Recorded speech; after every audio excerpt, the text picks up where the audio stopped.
నమస్తే, welcome to our channel. నేను మిషాని. YS Vivekananda Reddy గారి హత్య కేసుకు సంబంధించి లోతైన దర్యాప్తు జరపాలని, అసలు విషయాలు వెలుగులోకి వస్తాయని సునీతారెడ్డి గారు అయితే సిబిఐ కోర్టుకి పిటిషన్ వేసింది. ఇక ఆ పరిణామాలు ఏ విధంగా ఉండబోతున్నాయో ఇలాంటి అంశాలను చర్చించే ముందు స్టూడియోలో ఉన్నారు సీనియర్ జర్నలిస్ట్ దుర్గకుమార్ గారు ఉన్నారు. వారిని అడిగి విషయాలను తెలుసుకునే ప్రయత్నం చేద్దాం. నమస్కారం సార్. నమస్కారం మషాల్ని మనం వీక్షకులు. వివేకానందరెడ్డి గారి హత్య కేసుకు సంబంధించి ఎన్నో విషయాలు వెలుగులోకి వచ్చినాయి. మరి ఇప్పుడు ఇది లేటెస్ట్ అప్డేట్. అయితే ఈ కేసుకు సంబంధించి సునీతారెడ్డి గారి తరపున లాయరు ఎవరైతే సిద్ధార్థ లోతర వాదిస్తున్నారో వాళ్ళు ఇంకా లోతైన విచారణ జరపాలి. జగన్మోహన్ రెడ్డి పేరు వచ్చే అవకాశం కూడా ఉందని మనకు వస్తున్న సమాచారం. మొత్తానికి చూసుకుంటే అసలు ఏం జరగబోతుంది, ఏం చెప్తారు సార్? నిజానికి మీరు అన్నట్టు వివేకానందరెడ్డి గారి హత్య జరిగి 6.5 సంవత్సరాలు అయిపోయిందమ్మా. అది చాలా అనుమానాస్పదంగా జరిగిన హత్య, అత్యంత ఘోరంగా జరిగిన హత్య, అసలు అనూహ్యంగా కూడా జరిగిన హత్య. అసలు వివాదరహితమైన వ్యక్తిని అంత పాశవికంగా హత్య చేయాల్సిన అవసరం ఎవరికి ఉందనేది కూడా మిస్టరీగా మిగిలిపోయింది. తర్వాత ఒక 40 కోట్ల రూపాయల సుపారీ కూడా ఇచ్చారు ఆయనకి. అంటే ఎవరైతే హత్య చేశారో దస్తగిరే చెప్పాడు. దస్తగిరి నుంచి కొంత అమౌంట్ హ్యాండ్ ఓవర్ చేసుకున్నారు. దస్తగిరి కొంత అమౌంట్ విల్లా కొనుక్కోవడానికి పెట్టిన అమౌంట్లు కూడా బయటపడినాయి. ఇలాంటి హత్యలో ఇది చేస్తున్న దర్యాప్తు కూడా ఇప్పుడు ప్రస్తుతం సిబిఐ చేస్తుంది.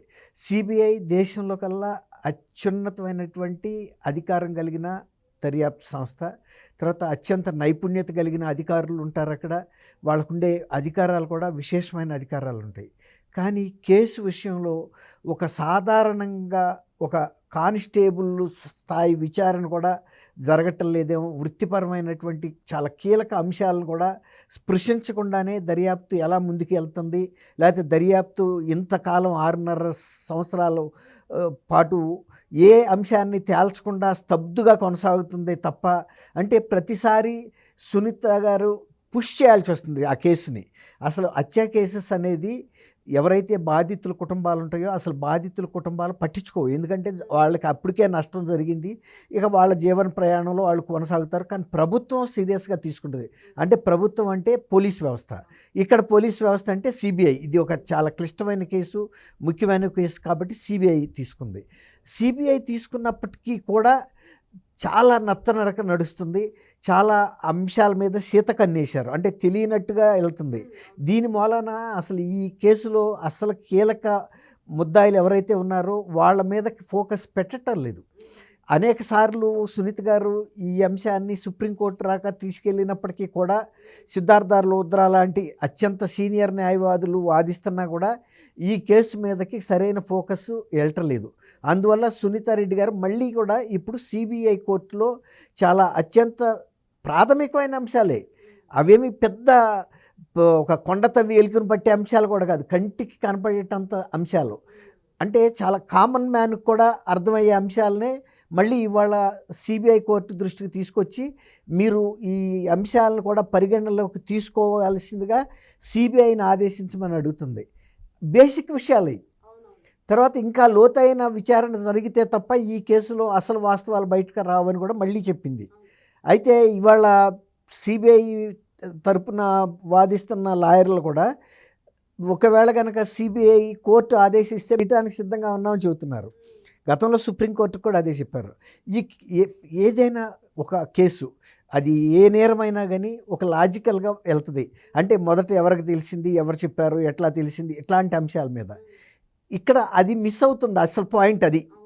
ఇప్పుడు ఆ రోజున 2018 మార్చి 19 అనుకుంటాను, ఆ రోజు జగన్మోహన్ రెడ్డి గారు ఎన్నికల ప్రణాళిక గురించి చర్చించడం కోసం లోటస్ పాండ్లో హైదరాబాద్లో ఆయన ఇంట్లో అజయ్ కల్లం అనే మాజీ ఐఏఎస్ అధికారి, ఆయన సలహాదారు ఉమ్మారెడ్డి వెంకటేశ్వర్లు ఇత్యాది లీడర్స్తో ఒక సమావేశం నిర్వహిస్తున్నాడు 5 గంటలప్పుడు. 5 గంటలప్పుడు పైనుంచి ఫోన్ పిలుపు వచ్చింది. దీనికి భారతీరెడ్డి గారు ఆయనకి పైన పిలిచింది. భారతీరెడ్డి గారికి పులివెందుల నుంచి ఫోన్ వచ్చింది. అది ఆ ఫోన్ ఏంటి సారాంశం అంటే వివేకానందరెడ్డి గారు చనిపోయారు అని చెప్పారు. కింద నుంచి వెళ్ళిన జగన్మోహన్ రెడ్డి గారికి ఆ విషయం ఆమె చెప్పింది. మళ్ళీ వెంటనే ఆయన కిందకు వచ్చాడు. ఈ సభ్యులు ఉన్నారు కదా చర్చించడానికి, బాబా ఈజ్ నో మోర్ అని చెప్పారు. చనిపోయారని చెప్పారు. అంటే ఆ విషయాలు ఎలా తెలిసినాయి అని ఇప్పుడు ఈ వాదనలో ఇప్పుడు ఆమె ఏమంటదంటే, దేశంలో ఎవరికన్నా తెలవక ముందే జగన్మోహన్ రెడ్డి గారికి తెలిసింది. ఫస్ట్ ఎంవి కృష్ణారెడ్డి అని ఆయన వివేకానంద రెడ్డి గారి సహాయకుడికి తెలిసిందని అంటున్నారు. కానీ వివేకానంద రెడ్డి గారు కృష్ణారెడ్డి వచ్చేటప్పటికి 6:30 అయిపోయింది. ఆ టైం కన్నా ముందే సమాచారం బయటికి వెళ్ళింది. ఎవరు తెలుసుకున్నారు, ఎవరు ఆమెకి ఫోన్ చేశారు, జగన్మోహన్ రెడ్డి అప్పుడు డిక్లేర్ చేసిన అంశాన్ని ఎందుకు పరిగణలోకి తీసుకోలేదు? అసలు ఫస్ట్ తీసుకోవాల్సిన అంశమే ఇది. కృష్ణారెడ్డి ప్రతిరోజు ఆ వివేకానంద రెడ్డి గారి ఇంటికి వెళ్తాడు, కానీ ఆ రోజు ఆయన లేట్గా వెళ్ళాడు. ఇంకోటి ఏంటంటే, వెళ్ళటం కాకుండా ఎప్పుడు లేని అసాధారణంగా వివేకానంద రెడ్డి గారిని లేపమంటారా లేదా అని హైదరాబాదులో ఉన్న ఆయన భార్య సౌభాగ్యమ్మ గారికి ఫోన్ చేసి అనుమతి కోరాడు. ఇది అసాధారణం. ఎప్పుడు ప్రతిరోజు ఆయన వెళ్తాడు. తర్వాత ఇంకోటి ఏంటంటే, కృష్ణారెడ్డి గారి ఇంట్లోకి వెళ్ళటానికి అనుమతి అక్కర్లేదు, ఎందుకంటే ఆయన కుటుంబ సభ్యుడు లాంటి వ్యక్తే. కాబట్టి ఎనీ టైం ఏ రూమ్లోకైనా వెళ్ళే అంత చొరవ ఆయనకి ఉంది అక్కడ. కానీ ఆ ప్రత్యేకమైన రోజు మాత్రం ఆయన వెళ్ళటానికి సందేహించాడు, తడబడ్డాడు, వెళ్ళలేదు. అతను వాచ్మెన్ ఉన్నాడు రంగన్నను పంపించాడు. పంపటం కూడా ఎట్లా, వెనక తలుపు తీసిందని చెప్పి మరీ పంపించాడు. అంటే రంగన్న వెళ్ళాడు ఫస్ట్. అంటే తను అక్కడికి వెళ్ళటానికి ఆయన ఇష్టపడలేదు. ఇవన్నీ కూడా చాలా అనుమానాస్పదమైన అంశాలు జరిగినాయి ఆ రోజు. ఇలాంటి అంశాలను కూడా మీరు పరిగణలోకి తీసుకోవాలి. తర్వాత కృష్ణారెడ్డి సోదరుడు మనోహర్ రెడ్డి కూడా ఆ రోజు ఆ ప్రాంగణంలో ఉన్నాడు. అసలు అంత పొద్దున్నే వచ్చేది వివేకానంద రెడ్డి గారికి కొన్ని ప్రత్యేకమైన అంశాల్లో హెల్ప్ చేయడానికి. ఎట్లా అంటే, ఆ రోజు న్యూస్ పేపర్స్కి సంబంధించి తీసుకొచ్చి ఇవ్వటం, ఆయనకి టీ తాగుతున్నప్పుడు ఆ రోజు జరగాల్సిన కార్యక్రమాలు చర్చించుకోవటం, ఇలాంటి అంశాల గురించి ఆయన వస్తాడు. ఇవన్నీ కూడా పరిగణలోకి తీసుకోలేదు. వీళ్ళు చెప్పారు కృష్ణారెడ్డి ప్రవర్తన అసాధారణంగా ఉంది ఆ రోజు. ఇవన్నిటినీ కూడా ఆమె కోర్టు దృష్టికి తీసుకొచ్చింది. తర్వాత అవినాష్ రెడ్డి ఫోన్ ఆ రోజు పనిచేస్తుంది. ఆ రోజు అవినాష్ రెడ్డికి సంబంధించిన కాల్ రికార్డర్ తీసుకోవట్లేదు. అక్కడ తీసుకుంటే తెలుస్తుంది అసలు అవినాష్ రెడ్డి ఏ టైంలో ఎవరెవరికి ఫోన్లు చేశాడు అనేది. ఇవి తీసుకోలేదు. సునీల్ యాదవ్ తమ్ముడు అవినాష్ రెడ్డి సోదరుడికి చాలా దగ్గర సంబంధాలు ఉన్నాయి. వీళ్ళిద్దరి మధ్యలో కూడా జరిగిందనేది తెలుస్తుంది. తర్వాత అసలు వివేకానంద రెడ్డి గారిని చంపిన ఆయుధం మీద దృష్టి పెట్టలేదు. అసలు ఏం ఆయుధం, అది ఎక్కడ తెచ్చింది, ఎక్కడ పడింది, ఎక్కడ పారేశారు అంటే అవన్నీ వచ్చినప్పుడే ఈ హత్య కేసులో అసలు నిజమైన నిందితులు బయటకు వస్తారు. ఇట్లాంటి కొన్ని కీలక అంశాలని కావాలని వదిలేస్తున్నారు అనే అంశాన్ని సునీత్ గారు మళ్ళీ కూడా ఇవాళ ఈ సిబిఐ కోర్టు దృష్టికి తీసుకొచ్చారు. ఇవన్నీ కూడా చాలా అంటే చిన్న విషయాలే కానీ కీలకమైన అంశాలు. అంటే ఎవరికి ముందు తెలిసింది, ఎట్లా తెలిసింది, ఆ రోజు కృష్ణారెడ్డి ఎందుకు డిఫరెంట్గా ప్రవర్తించాడు, ఇవన్నీ కూడా కాల్ రికార్డర్స్ అవినాష్ రెడ్డిది, సునీల్ యాదవ్ది, సునీల్ యాదవ్ తమ్ముడు భరత్ రెడ్డిది, ఇవన్నీ కూడా పరిగణలోకి తీసుకోవాలని ఆమె చెప్పింది. ఇంకోటి ఏంటంటే, తర్వాత ఇంకొకటి ఆ రోజు ఇతను అజయ్ కల్లంకు ఇచ్చిన వాంగ్మూలంలో కూడా అజయ్ కల్లం చెప్పాడు, మేము ఆ రోజు 5 o'clockకి ఈ ఎలక్షన్ మేనిఫెస్టో గురించి చర్చిస్తూ ఉండగా పైనుంచి భారతీ గారి నుంచి పిలుపు వచ్చింది, జగన్మోహన్ రెడ్డి గారు పైకి వెళ్ళాడు, వచ్చాడు, చెప్పాడు. అంటే అక్కడికి 5 గంటల లోపల చనిపోయినట్టు కన్ఫర్మేషన్ పక్కాగా ఉంది. ఆయన కన్ఫర్మ్ చేసుకోవటమే కాకుండా బయటికి కూడా అనౌన్స్ చేశాడు అందరూ ముఖ్యమైన నాయకుల ముందు. అంటే ఇక అది పక్కా సమాచారం. అంటే ఇంకా ఏమాత్రం అసలు మామూలుగా అయితే అనుమానం రావాలి, అసలు బాబాయ్ ఎలా చనిపోతాడు ఇంత సడన్గా అని. అంటే దాని లోపల అంతరార్థం ఏంటంటే, వాళ్ళు స్కెచ్ చేసినప్పుడు వాళ్ళు తెలుసు కాబట్టి పోయాడనేది కన్ఫర్మేషన్ అయింది. అట్లా కూడా అక్కడ అన్వయించుకోవాల్సిన పరిస్థితి కూడా అక్కడ కనపడుతుంది. దీని మీద లోతైన చేయాలని ఆమె అడిగినప్పుడు ఈ case CBI judge doctor T Raghuram గారు విచారణలో ఈ అంశాలన్నీ విన్నాడు. తర్వాత సిద్ధార్థ లూద్రా గారును గౌతమ్ సునీతారెడ్డి తరపున వాదనలు వినిపించారు. తర్వాత ఈ కేసులో ఇంకోటి ఏంటంటే, ఇతను కృష్ణారెడ్డి అనుమానమే కాకుండా, కృష్ణారెడ్డి ప్రవర్తన మీద వచ్చిన అనుమానమే కాకుండా, ఈ దస్తగిరికి ఓబుల్ రెడ్డి ఒక లాయర్కి మధ్యలో కూడా కొన్ని ఆర్థిక లావాదేవీలు ఉన్నాయి. దస్తగిరి అప్రూవర్, ఓబుల్ రెడ్డి అక్కడ ఒక లాయర్ కడపలో బహుశా, ఆ లాయర్కి మధ్యలో కూడా కొంత వ్యక్తిగతమైనటువంటి ఆర్థిక అంశాలు ఉన్నాయంటే ఇవి కూడా కొన్ని క్లూస్ దొరుకుతాయి అనేది ఆమె కోర్టు దృష్టికి తీసుకొచ్చారు. అది ఇట్లా అన్నమాట. తర్వాత ఇంకా కొన్ని విషయాలు ఏంటంటే, గంగాధర్ రెడ్డి అనే ఒక వ్యక్తి ఒక వాంగ్మూలం ఇచ్చాడు.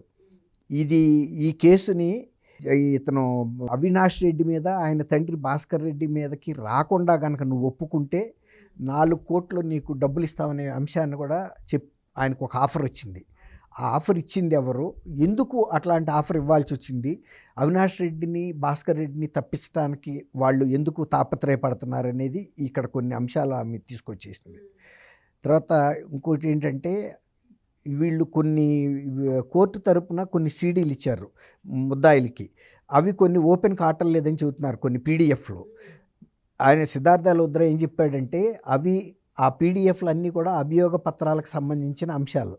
అవి ఓపెన్ అయినా అవ్వపోయినా ఇప్పుడు మేము అడుగుతున్న అంశాలకి దానికి సంబంధం లేదు. మేము అడుగుతున్నవన్నీ కూడా ఎక్కడ అభియోగ పత్రంలో లేవు. కాబట్టి వీటి లోతైన దర్యాప్తు చేయటానికి నిందితులకి ఇచ్చిన పీడిఎఫ్లు ఓపెన్ అవ్వకపోతే వచ్చిన నష్టం ఏం లేదు. ఇవన్నీ కూడా కొత్త అంశాలు, అక్కడ అభియోగ పత్రంలో ప్రస్తావించిన అంశాలు. ఒక రకంగా కావాలని అంటే ఉద్దేశపూర్వకంగా నిర్లక్ష్యం చేసి కేసును తప్పుదోవ పట్టించడానికి, అసలు నిందితుల్ని తప్పించడానికి జరుగుతున్న ప్రయత్నాలుగా మాకు అనిపిస్తుంది. ఇంత కీలక అంశాలని ఇంత పెద్ద దర్యాప్తు సంస్థ ఎలా విస్మరిస్తుంది, వీటిని విస్మరించిన తర్వాత అసలైన నేరస్తులు ఎలా బయటకు వస్తారు అనేది సిద్ధార్థ లుద్రా కానీ సునీతారెడ్డి గారు కానీ కోర్టు ముందు ఉంచిన అంశాలు. నిజమే కదా, మరి కృష్ణారెడ్డి లేటుగా అతను తెలుసుకున్నాడు, అప్పటికే జరగాల్సిందంతా జరిగింది. తర్వాత అక్కడ కొన్ని పాదముద్రలు కూడా ఉన్నాయి ఫస్ట్ తీసిన వీడియోల్లోనే. ఆ పాదముద్రలు ఎవరి అనేది ఒకటి. తర్వాత గజ్జిల ఉమాశంకర్ రెడ్డి ఆ రోజు వీడియోలో కూడా పరిగెత్తుతున్నప్పుడు ఇంటి దగ్గర సీసీ కెమెరాలో ఫుటేజ్లో అతను ఉమాశంకర్ రెడ్డేను అనే ఒక ప్రూఫ్ కొంత కనపడుతుంది. అంతకు ముందు రోజు కూడా వీళ్ళు రెక్కి నిర్వహించినప్పుడు కూడా ఉమాశంకర్ రెడ్డికి సంబంధించిన ఫోటోలు సీసీ ఫుటేజ్లో నిక్షిప్తమై ఉన్నాయి.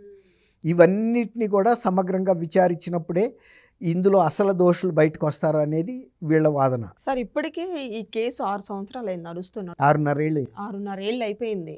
అయితే ఇప్పుడు సునీతారెడ్డి గారు అన్యాయం జరిగింది కదా, న్యాయం ఇంకా జరుగుతుందా లేదా అని ఇప్పటికీ అనుమానంగానే ఉంది. ఎందుకంటే ఇప్పటికి ఇంక కోర్టులో వాదనలు నడుస్తూనే ఉన్నాయి. అయితే ఇప్పుడు జగన్మోహన్ రెడ్డి పాత్ర కూడా ఉందని వస్తుంది. నిజంగా ఇవి నిజాలు వెలుగులోకి వచ్చే అవకాశం ఉందంటారా సార్? ఇది $1 మిలియన్ క్వశ్చన్ అమ్మా. ఎందుకంటే సునీతారెడ్డి గారు మీరు అన్నట్టు ఎంత ఫైట్ చేస్తున్నారో మనం చూస్తున్నాం. అన్ని కోర్టుల దగ్గరికి, అన్ని రాజ్యాంగ వ్యవస్థల దగ్గరికి వెళ్తున్నారు. అసలు వెరీ బేసిక్గా జగన్మోహన్ రెడ్డి గారికి 5ంటికి ఆ కేసు విషయం తెలిసినట్టు క్లియర్గా తెలుస్తుంది. ఇక్కడ ప్రూఫ్ ఒక మాజీ ఐఏఎస్ అధికారి సీనియర్ వ్యక్తి వాంగ్మూలం ఇచ్చాడు. అది ఈయన మీద కక్షతో చెప్పలేదు, ఆ జరిగిన వాస్తవ పరిస్థితి చెప్పాడు. ఆ రోజు ఇట్లా కూడా మాకు కబురు వచ్చింది అని. అట్లాంటప్పుడు అందరికన్నా ముందు తెలిసినప్పుడు ఎవరైతే ఆయనకి చెప్పారో వాళ్ళకి ఇంకా విషయాలు తెలుస్తాయి. కాబట్టి జగన్మోహన్ రెడ్డి గారిని అసలు ఇంతవరకు సిబిఐ కోర్టు విచారించలేదు అంటే ఎలాగూ. రెండోది ఏంటంటే, అసలు ఆ వివేకానంద రెడ్డి గారి హత్య గురించి సినిమాలో చూపించినంత క్లారిటీగా ఆయన అందరూ ప్రెస్ ముందు వీడియో రూపంలో ఇప్పటికీ ఉన్నాయి అవన్నీ కూడా. అసలు ఎవరెవరు ఎలా చేశారని ఆయనకి ఎట్టా తెలిసింది, వ్యక్తుల పేర్లతో సహా చెప్పాడు. తర్వాత జరిగిన తీరు కూడా చెప్పాడు. అప్పటికి అసలు పోలీసులకి అసలు ఈ స్టోరీయే తెలీదు. తర్వాత వాళ్ళ పేపర్లో ఇతను చంద్రబాబు నాయుడు గారు హత్య చేశాడని కూడా వాళ్ళు వేశారు. వాళ్ళకి ఎవరు చెప్పారు ఇది? ఇట్లాంటి చాలా కీలకమైన అంశాలని ఎవరూ స్పృశించట్లేదు.